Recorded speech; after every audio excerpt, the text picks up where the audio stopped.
adab bersaudara karena Allah, mencintai dan membenci karena Allah. Seorang muslim karena imannya kepada Allah, tidaklah dia mencintai kecuali mencintai karena Allah, dan tidaklah ia membenci kecuali membenci karena Allah. Sebab sesungguhnya orang muslim tidak mencintai kecuali apa yang dicintai Allah dan Rasul-Nya, dan tidak pula membenci kecuali apa yang dibenci oleh Allah dan Rasul-Nya. Jadi, karena cinta Allah dan Rasul-Nya, seorang muslim itu mencintai, dan karena kebencian Allah dan Rasul-Nya, ia juga membenci.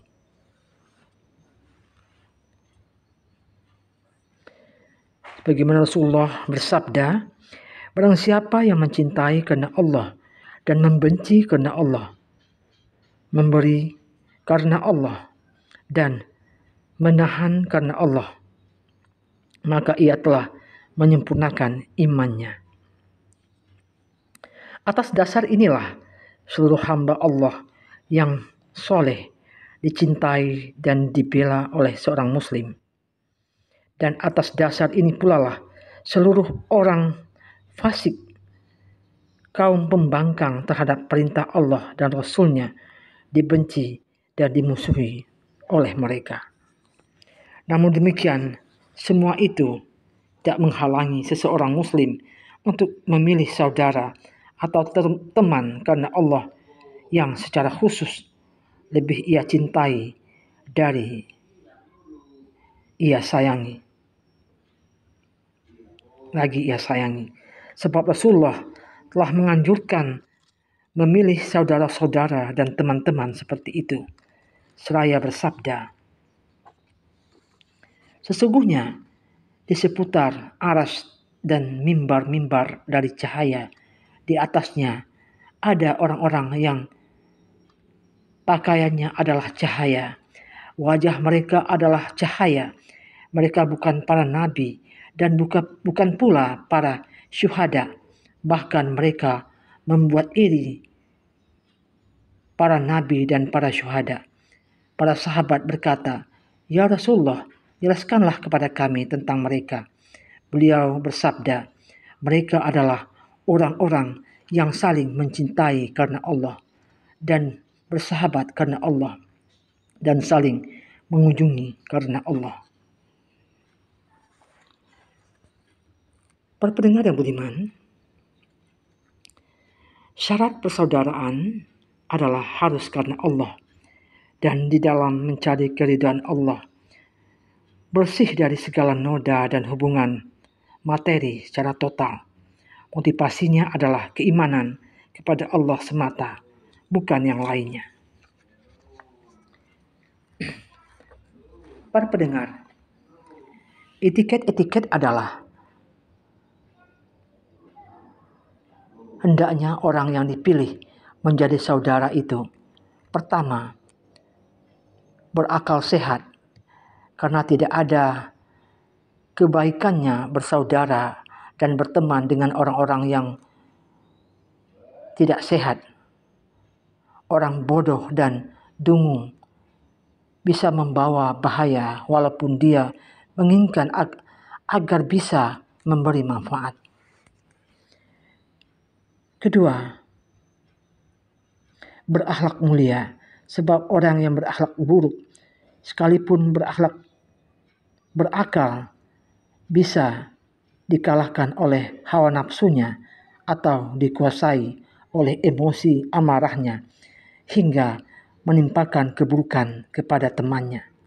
Ketiga,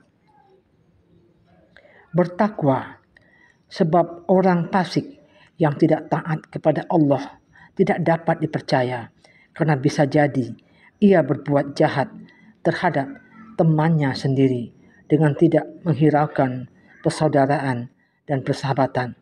Sebab orang yang tidak takut kepada Allah pasti tidak takut kepada selain Dia. Yang keempat, berpegang teguh kepada Al-Quran dan As-Sunnah, jauh dari khurafat dan bid'ah, sebab seorang pelaku bid'ah dapat menyakiti temannya karena kebusukan bid'ahnya.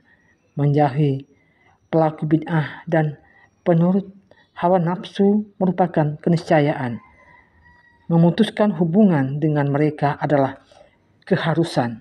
Maka bagaimana mungkin bersaudara dan bersahabat dengan mereka?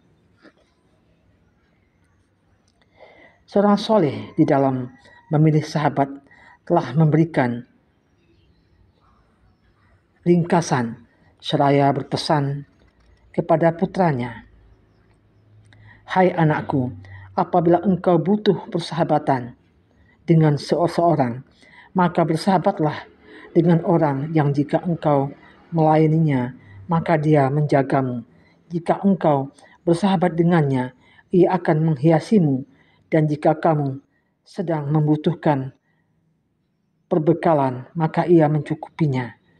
Bersahabatlah dengan orang yang apabila engkau mengulurkan tangan kebaikan kepadanya, ia membalasmu.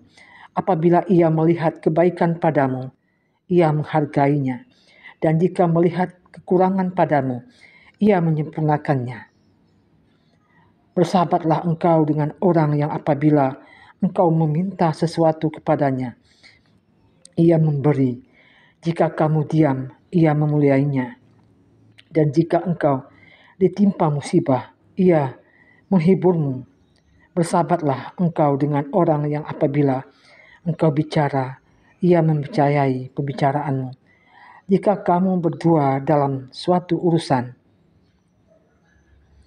ia menjadikanmu pemimpin. Dan jika kamu berdua berselisih tentang sesuatu, ia lebih mendahulukan kamu.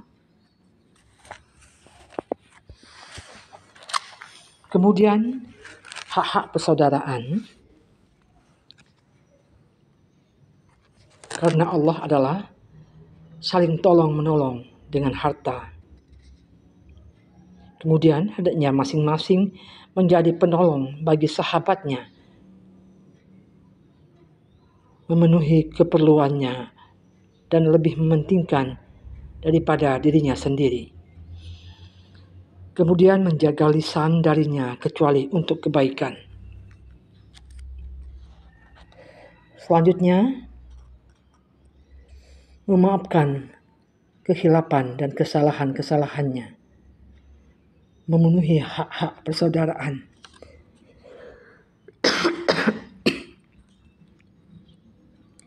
Tidak membebaninya dengan sesuatu yang memberatkannya.